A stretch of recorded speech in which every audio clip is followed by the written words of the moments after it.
Do you know many people are having trouble with ejecting a CD from their JVC KW-V660BT? Don't worry. In this video, we'll show you how you do this. Let's start.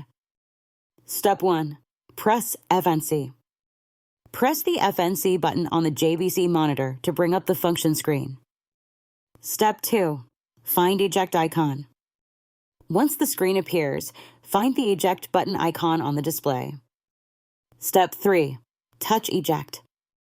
Touch the Eject button on the display to activate the CD release mechanism.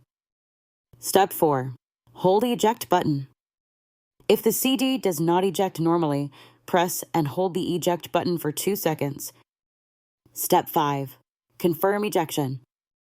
Confirm by selecting Yes when the screen prompts for a forced ejection.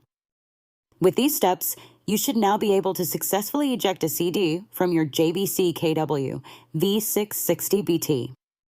Still need help? Visit our website for the complete manual.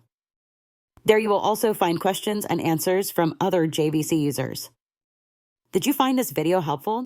By subscribing, you help us continue to answer users' questions. So, subscribe to our channel. Thanks for watching and see you in the next video.